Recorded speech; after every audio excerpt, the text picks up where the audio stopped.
Good morning friends, कैसे हैं आप सब। आशा करते हैं आप लोग अच्छे होंगे और आपकी तैयारी बहुत अच्छे लेवल पे चल रही होगी। तो कल हमने क्लास को जहां से छोड़ा था आज वहीं से कंटिन्यू करेंगे। ठीक है, हम मेंसुरेशन क्षेत्रमिति चैप्टर कर रहे थे एडवांस मैथमेटिक्स से। एक और साल जो है गवाना नहीं है, अब आपको नौकरी इसी साल लेना है और उस हर ताने का जवाब, उन हर पड़ोसियों का तानों का जवाब, अपने रिलेटिव्स के तानों का जवाब आपको देना है। अपने माँ बाप के चेहरे पे खुशी लानी है, उनके कंधों पर से बोझ को घटाना है और नौकरी आपको इसी साल लेना है।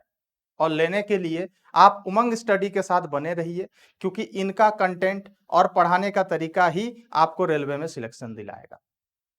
तो चलिए दोस्तों, कल हमने क्लास को जहां से रोका था और आज वहीं से क्लास को हम आगे बढ़ाते हैं और कुछ और टॉपिक्स पे क्वेश्चन करते हैं मेंसुरेशन चैप्टर से। ठीक है, तो क्वेश्चन करने से पहले एक बार थोड़ा सा हम कुछ टॉपिक्स को रिवाइज कर लेंगे। अगर आप उन्हें भूल गए हैं तो थोड़ा सा कॉपी निकालिए और उन टॉपिक्स के बारे में आप उनको दोबारा से लिख लीजिए और एक बार रिवीजन हो जाएगा, फिर हम क्वेश्चन स्टार्ट करेंगे। ठीक है, चलिए। तो देखिए, क्वेश्चन करने से पहले एक बात को समझ लो कि आज हम पढ़ने वाले हैं पैरेललोग्राम से रिलेटेड क्वेश्चन, ठीक है, रोम्बस से रिलेटेड क्वेश्चन, ट्रेपीजियम से रिलेटेड क्वेश्चन।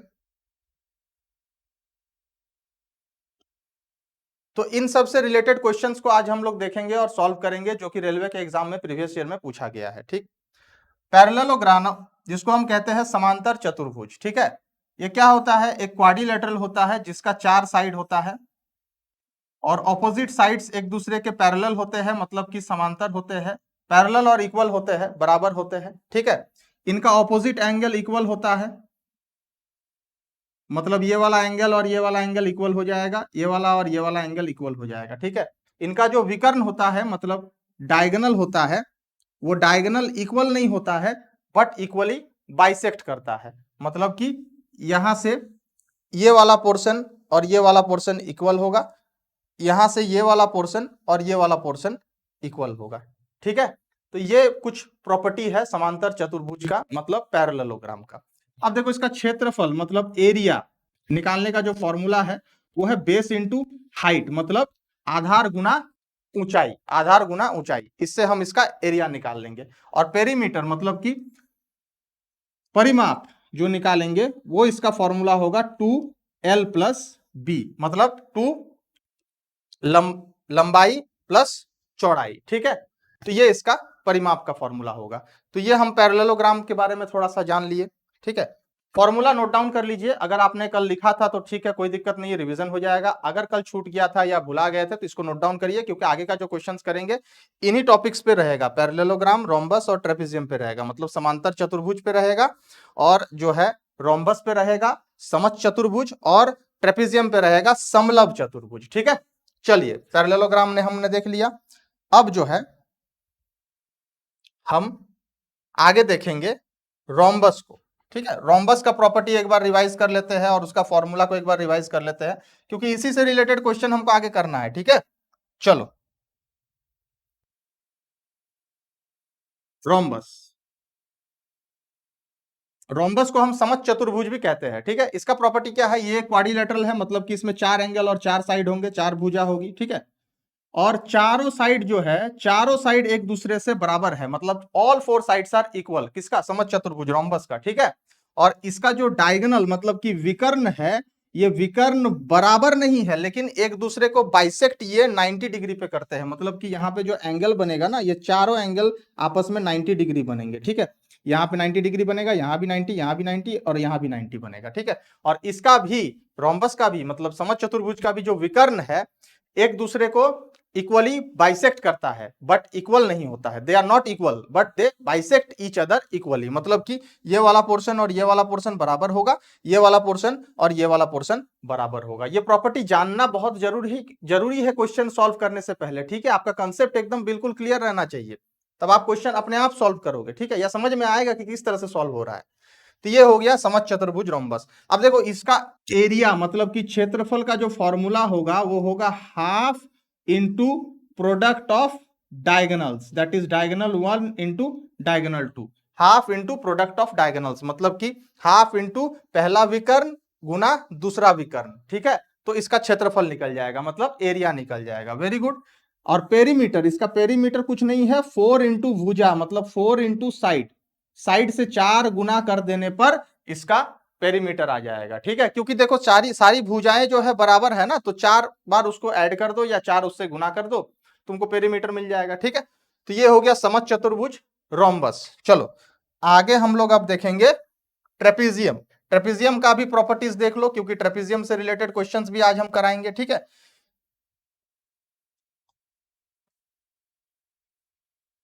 कंसंट्रेशन जो है बच्चों पढ़ाई पे एकदम जबरदस्त तरीके से लगाना है, क्योंकि नौकरी आपको इसी साल लेकर के जाना है, ठीक है। और अपने माँ बाप के चेहरे पर एक हंसी और एक मुस्कान लाना है, और उनके चेहरे, उनके कंधों पर से जो बोझ है उसको थोड़ा हल्का करना है, ठीक है। चलिए अब हम देखते हैं ट्रेपीजियम, ठीक है। ट्रेपीजियम जिसको कहते हैं समलव चतुर्भुज। इसमें क्या होता है, कोई भी दो भुजा, दो साइड आपस में पैरेलल होंगे, ठीक है। कोई भी दो भुजा आपस में पैरेलल होंगे, 4 एंगल होगा टोटल, क्योंकि 4 भुजा है तो 4 एंगल क्वाड्रिलेटरल है, ठीक है। और दो भुजा आपस में पैरेलल होंगे। अब देखो ट्रेपीजियम जो है, समलव चतुर्भुज जो है, इसका जब हमको क्षेत्रफल यानी एरिया निकालने के लिए कहा जाएगा तो उसका जो फॉर्मूला होगा वो होगा half into sum of parallel sides, sum of parallel sides into height, ठीक है। मतलब कि दोनों जो पैरेलल साइड्स है इनका सम मतलब इनका जोड़, इसको और इसको जोड़ के जो आएगा, गुना क्या, ये दोनों के बीच का जो हाइट होगा मतलब ऊंचाई होगा, जो हाइट होगा। ये मान लो पहला साइड है, ये मान लो दूसरा साइड है, और ये हाइट है। तो एरिया का फॉर्मूला समझो क्या होगा, पहला साइड प्लस दूसरा साइड गुना हाइट, ठीक है। क्लियर है, बिल्कुल समझ में आ रहा है, कोई दिक्कत नहीं है, ठीक है। चलो ये हो गया ट्रेपीजियम समलव चतुर्भुज, ठीक है। और अगर इसका पेरीमीटर निकालना है तो simply some of all side कर देंगे, सारे साइड्स का वैल्यू रहेगा तो सारे साइड्स को जोड़ देंगे। अच्छा, इसका भी जो डायगोनल है, विकर्ण है, वो एक दूसरे के बराबर नहीं होता है, बट दे इक्वली बाइसेक्ट, ठीक है, इक्वली बाइसेक्ट करते हैं। चलो आई होप आपको जो है मैंने अभी तक जो बताया है, समांतर चतुर्भुज दैट इज पैरेललोग्राम, समच चतुर्भुज दैट इज रोम्बस, और समलव चतुर्भुज दैट इज ट्रेपीजियम, तो ये तीनों जो टॉपिक है बिल्कुल क्लियर है आपके सामने। और तीनों का क्षेत्रफल और परिमाप निकालने का जो फॉर्मूला है वो भी बिल्कुल क्लियर है, ठीक है।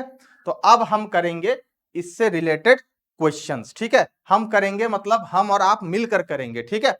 तब मजा आएगा और आपको समझ में भी आएगा। और एग्जाम में जब कंसेप्ट क्लियर होता है ना, तो इससे रिलेटेड क्वेश्चंस अगर थोड़ा घुमा फिरा के भी दिया जाता है तो आपसे बन जाएगा और आपका नौकरी हो जाएगा, ठीक है। एक बार मैं फिर से बहुत बहुत धन्यवाद करना चाहूंगा उमंग स्टडी का, जिन्होंने मुझे मौका दिया इस प्लेटफॉर्म पे आपको पढ़ाने के लिए। मैं निःशुल्क पढ़ाता हूं, कोई प्रॉफिट कोई पैसा नहीं लेता हूं, क्योंकि मैं खुद रेलवे में पोस्टेड हूं और अपने फ्री समय पे इनको सेवा देता हूं। इनका जो कंटेंट है मैंने देखा है, और इनका जो परिश्रम है और डेडिकेशन है आप लोगों के प्रति बहुत ही ऊंचे लेवल पर है। और मैं कहूंगा आप इनके साथ बने रहिए, जुड़े रहिए, आपकी नौकरी कंफर्म है, ठीक है। चलिए अब हम देखते हैं ये क्वेश्चन 37 नंबर, कल यहीं से हमने छोड़ा था, इसके आगे हम देखते हैं। क्वेश्चन पढ़ो क्या है, एक समांतर चतुर्भुज का आधार इसकी ऊंचाई से दुगनी है, यदि समांतर चतुर्भुज का क्षेत्रफल 392 वर्ग मीटर है तो इसकी ऊंचाई कितनी होगी। देखो ये क्वेश्चन आरआरबी आरपीएफ कांस्टेबल के एग्जाम में 2019 में शिफ्ट 3 में पूछा गया है, ठीक है। क्वेश्चंस रेलवे में बहुत ज्यादा रिपीट होते हैं, इसीलिए इनको बहुत अच्छे से, जो प्रीवियस ईयर क्वेश्चंस है उनको बहुत अच्छे से समझना है, ठीक है। अब देखो क्वेश्चन को कैसे अप्रोच करोगे, समझो बात को, ठीक है। अगर किसी का बन रहा है तो वेरी गुड, आप बनाओ क्वेश्चन, आपकी तैयारी बहुत अच्छे लेवल पे है। लेकिन अगर किसी को क्वेश्चन पढ़ के समझ में नहीं आ रहा है कि इसको शुरू कैसे करें, अप्रोच कैसे करें, तो देखो ध्यान दो। एक समांतर चतुर्भुज मतलब पैरेललोग्राम, ठीक है, जिसके ऑपोजिट साइड्स इक्वल और पैरेलल होंगे, ठीक है। मतलब डायग्राम बना के समझाता हूं, ठीक है, आपको थोड़ा और अच्छे से समझ में आएगा।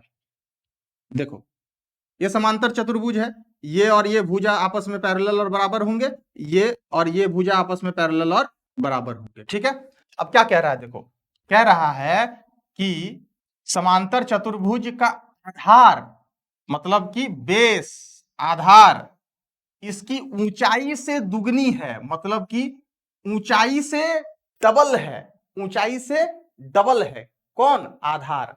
तो ऊंचाई से डबल है, ऊंचाई का कोई मान दिया है? नहीं दिया है। तो जब मान नहीं दिया है तो हम उसको x मान लेंगे।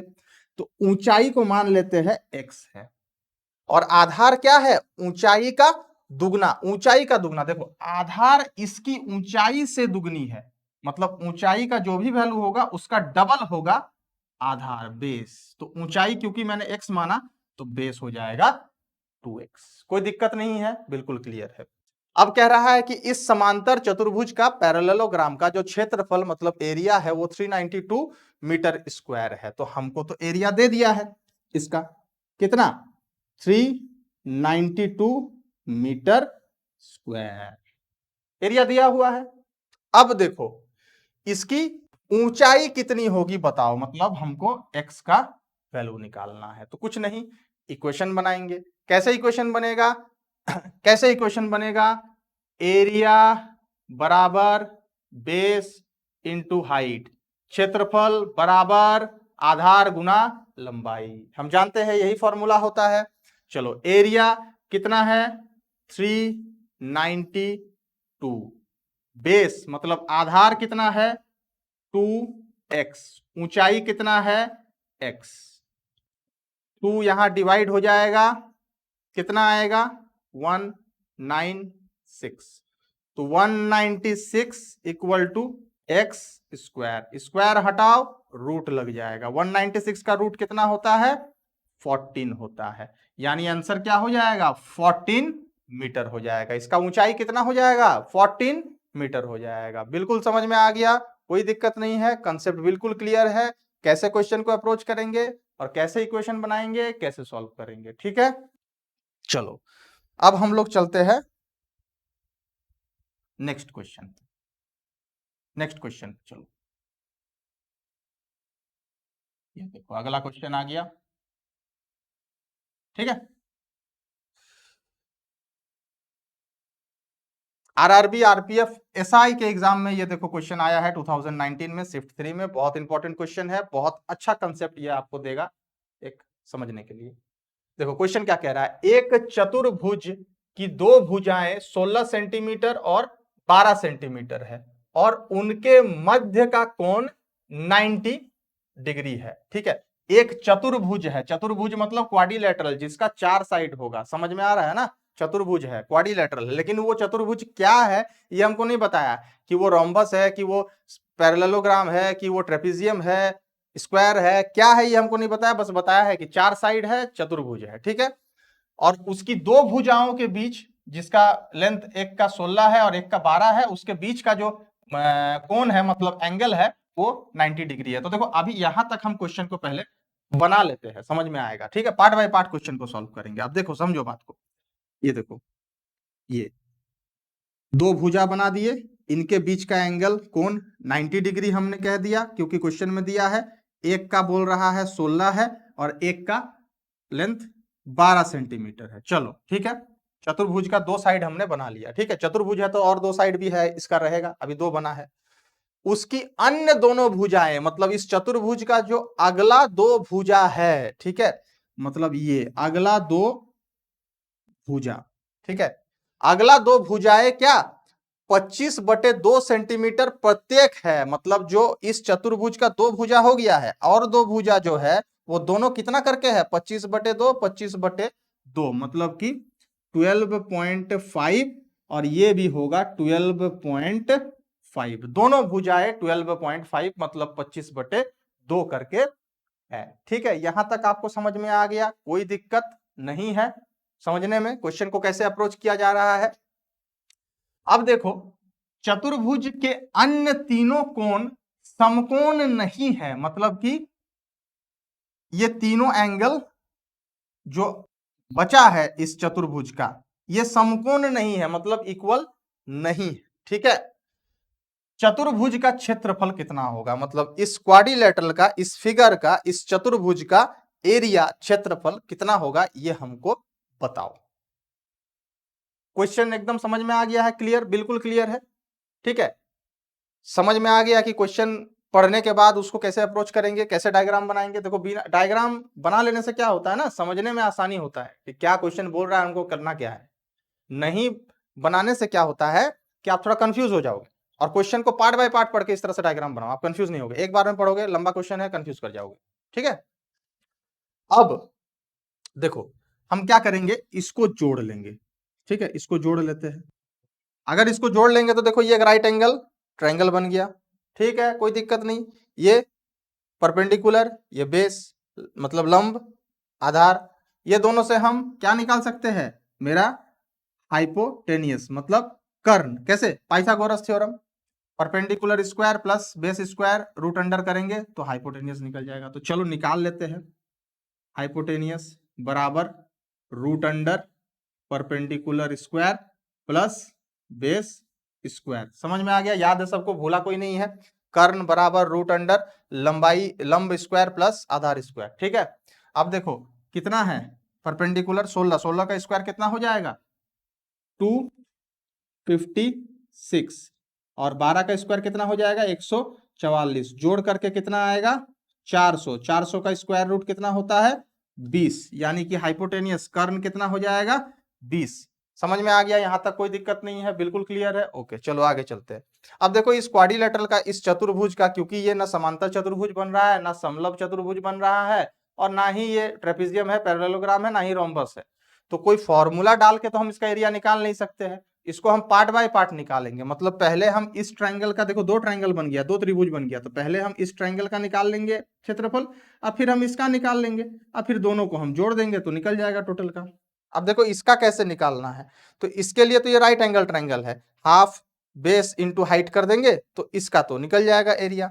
लेकिन इसका कैसे निकालेंगे, तो इसका तो एक तरीका है कि तीनों हमको जो भुजा है वो पता है, तो सेमी पेरीमीटर निकाल के root under S into S minus A into S minus B into S minus C करेंगे तो निकल जाएगा। वो तो एक तरीका है ही मेरे पास, लेकिन उससे नहीं करेंगे, थोड़ा लंबा हो जाएगा। तो क्या करना होगा, क्योंकि ये आइसोसेलेस ट्रायंगल है, दो भुजा बराबर है ना, तो इसका जो परपेंडिकुलर है इसको बना लो। परपेंडिकुलर जैसे ही बनेगा तो ये 20 जो है 10 और 10 में डिवाइड हो जाएगा। अब देखो यहाँ पे एक राइट एंगल ट्रायंगल बना, ध्यान से देखो यहाँ पे एक राइट एंगल ट्रायंगल बना, ठीक है।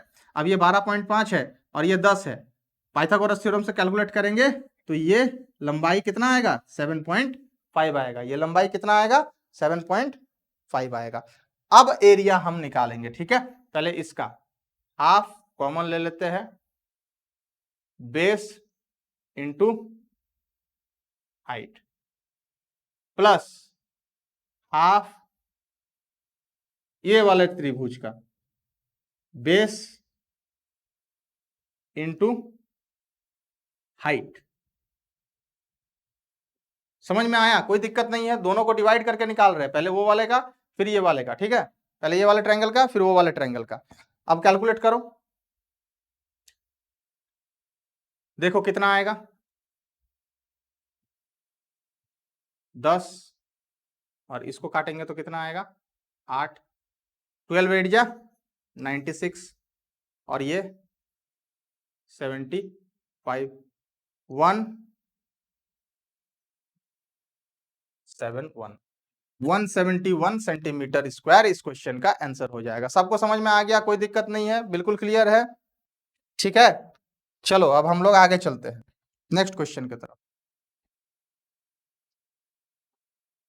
देखो मैं क्वेश्चन जो सॉल्व कराता हूँ बहुत धीरे धीरे कराता हूँ, ताकि जिसका बेस एकदम मजबूत नहीं है वो भी समझ जाए कि क्वेश्चन को आप अप्रोच कैसे करोगे, ठीक है। जब बनने लगेगा, प्रैक्टिस हो जाएगा तो आपका स्पीड तो बढ़ेगा ही, कोई दिक्कत नहीं है, बट समझना पहले जरूरी है। अब देखो 38 नंबर क्वेश्चन क्या है, समलव चतुर्भुज की आकृति वाले एक खेत का क्षेत्रफल 1440 वर्ग मीटर है, समांतर भुजाओं के बीच की लंबवित दूरी 24 मीटर है, समांतर भुजाओं की अनुपात 5:3 है, लंबी समांतर भुजा की लंबाई ज्ञात करें। लंबी समांतर भुजा की लंबाई ज्ञात करें। क्वेश्चन समझ में आ गया, बिल्कुल क्लियर है, ट्रेपेजियम का क्वेश्चन है। ठीक है, अब देखो हम पहले डायग्राम बना लेते हैं, समझ में आएगा। ये ट्रेपेजियम बन गया, समलंब चतुर्भुज। समलंब चतुर्भुज वाले आकृति वाले एक खेत का क्षेत्रफल इतना है, यानी ये खेत है और इसका क्षेत्रफल कितना है, इतना है एरिया। समांतर भुजाओं के बीच की लंबवित दूरी 24 मीटर है। समांतर भुजा मतलब ये और ये दोनों के बीच का जो दूरी है, मतलब हाइट, मतलब कि लंबाई, वो कितना है, 24 मीटर है। समांतर भुजाओं का अनुपात 5:3 है, मतलब कि ये वाली भुजा समांतर भुजा और ये वाली भुजा दोनों का अनुपात रेशियो 5:3 है। लंबी समांतर भुजा की लंबाई ज्ञात कीजिए, मतलब ये जो लंबी समांतर भुजा है इसकी जो लंबाई है उसको ज्ञात करिए, मतलब पता करिए। अब देखो 5:3 रेशियो है, तो इसको हम 5x और इसको हम 3x मान सकते हैं, क्योंकि रेशियो है तो फिक्स्ड वैल्यू तो हमको पता नहीं है। अब इक्वेशन बनाएंगे, कैसे बनाएंगे, फॉर्मूला से बनाएंगे। क्या होता है इसका एरिया का फॉर्मूला, समलंब चतुर्भुज मतलब ट्रेपेजियम का 1/2 sum of parallel sides into height equal to area. यही फॉर्मूला होता है, अभी मैंने कराया था, अभी मैंने बताया था। मतलब दोनों जो समांतर भुजाएं हैं उनकी जोड़ गुना हाइट, उनके बीच का distance by 2 equal to area. ठीक है, अब वैल्यू को पुट कर देते हैं। 1/2 into sum of parallel side 5x plus 3x कितना हो जाएगा, 8x हो जाएगा, इंटू हाइट कितना है 24 है, इक्वल टू एरिया कितना है 1440 वर्ग मीटर स्क्वायर। चलो इसको सॉल्व करके x का वैल्यू निकालते हैं। x बराबर कितना हो जाएगा 1440 इंटू 2 बाई 8 इंटू 24, ये नीचे आ जाएगा। ठीक है, चलो 2 से कैंसिल करो, ये हो जाएगा 4, इसको 12 से कैंसिल करते हैं, 2 हो जाएगा, ये हो जाएगा 1 2 0, इसको 4 से इसको कैंसिल करो 30, इसको 2 से कैंसिल करो 15। बिल्कुल समझ में आ गया, x का वैल्यू 15 15। अब वैल्यू पुट कर दो ना, 5x है ना लंबा वाला भुजा, तो 5x मतलब 5 इंटू 15 कितना आएगा 75 मीटर, 75 मीटर आंसर हो जाएगा। ठीक है, समझ में आ गया, कोई दिक्कत नहीं है, बिल्कुल क्लियर है। ठीक, चलो आगे चलते हैं।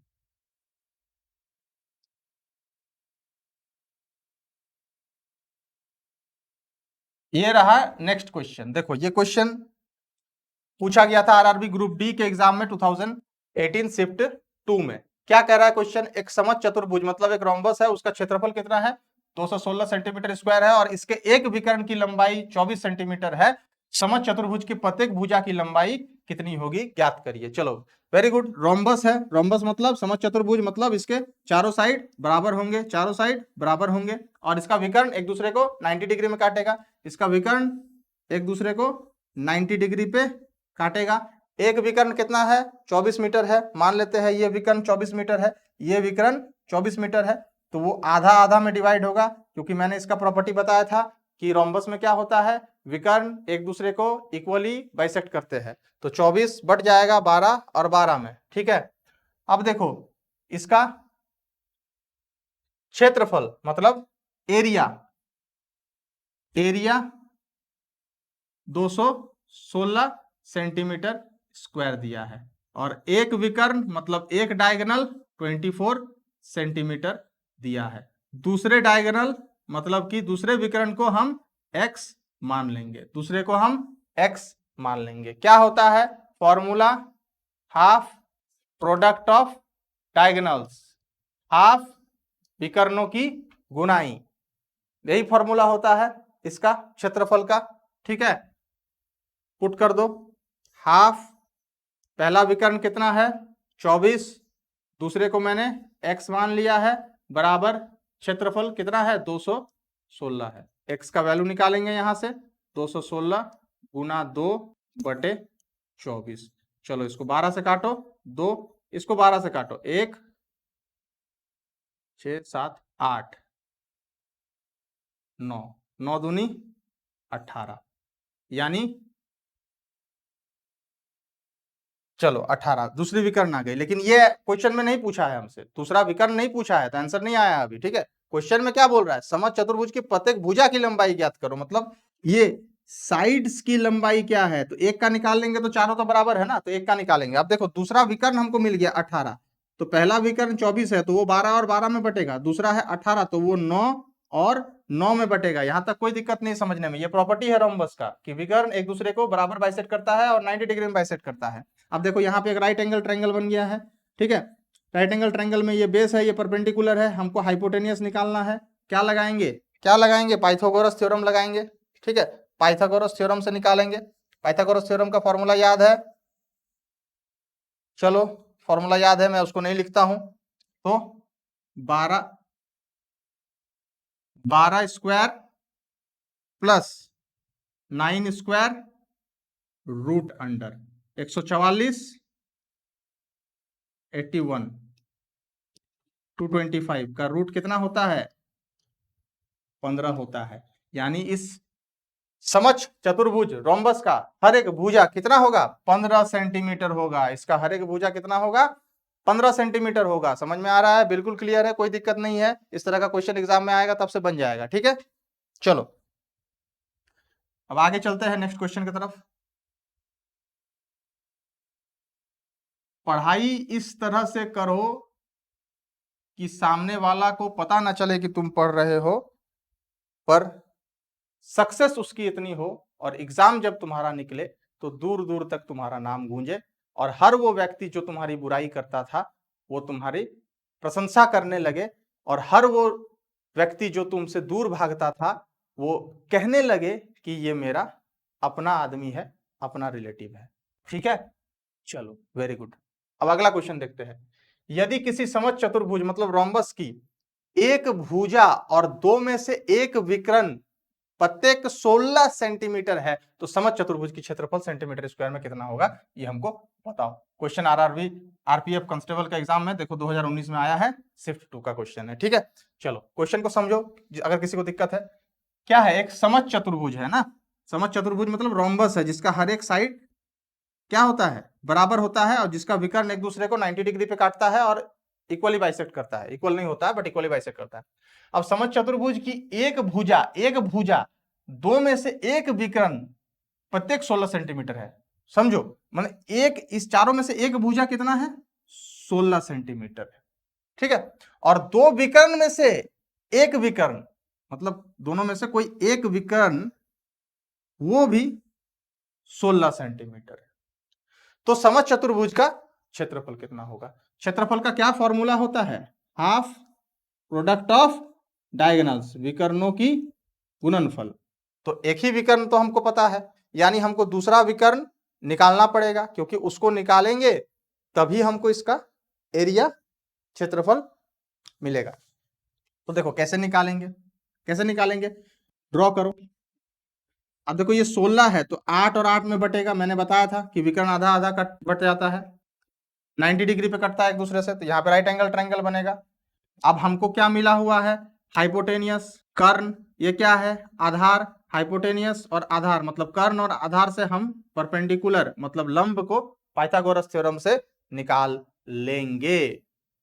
16 का स्क्वायर माइनस 8 का स्क्वायर कितना आएगा, 256 माइनस 64 मतलब 192। अब 192 किसी का स्क्वायर होता है, नहीं होता है, कोई दिक्कत नहीं, फैक्टराइज कर लेंगे, फैक्टर्स निकाल लेंगे। ठीक है, घबराने का कोई जरूरत नहीं है। कितना आएगा, 96, फिर इसको 2 से करो 4 8, फिर 2 से करो 2 4, फिर 2 से करो 12, फिर 2 से करो 6, फिर 2 से करो 3। तो इसका क्या फैक्टर आ गया, देखो ये फैक्टर्स आ गए। अब हम जानते हैं कि रूट के बाहर क्या होता है, दो में से एक आता है, तो यानी कि रूट के बाहर आ जाएगा 2 into 2 into 2 root 3। Root 3 root के अंदर रहेगा क्योंकि ये सिंगल में है। अब 2 इंटू 2 4 इंटू 2 8, 8√3, 8√3 किसका, इसका वैल्यू हो गया 8√3। लेकिन सिर्फ यहां से यहां 8√3 है, अगर पूरा विकर्ण चाहिए तो क्या करना होगा, डबल करना होगा ना, क्योंकि आधा आधा में बंटता है। तो 8√3 अगर ये है तो ये भी 8√3 है, यानी कि टोटल कितना हो जाएगा, 16√3 हो जाएगा। अब कोई दिक्कत है, निकलेगा क्षेत्रफल, बिल्कुल निकलेगा, बिल्कुल सही बात है। पहला विकर्ण मिल गया है, दिया हुआ है, दूसरा विकर्ण हमको मिल गया, तो क्षेत्रफल तो निकाल लेंगे हम इस फॉर्मूला से ना, हाफ प्रोडक्ट ऑफ डायगोनल्स, ठीक है, इससे हम निकाल लेंगे। हाफ, पहला डायगोनल कितना है, 16 है, और दूसरा कितना आया, 16√3 आया दूसरा विकर्ण। 16 आटे कितना होता है, carry 4, 128√3 centimetre square, 128√3 centimetre square. समझने में कोई दिक्कत नहीं है, बिल्कुल क्लियर है, समझ में आ रहा है, चलो ठीक है, आगे चलते हैं हम लोग नेक्स्ट क्वेश्चन की तरफ।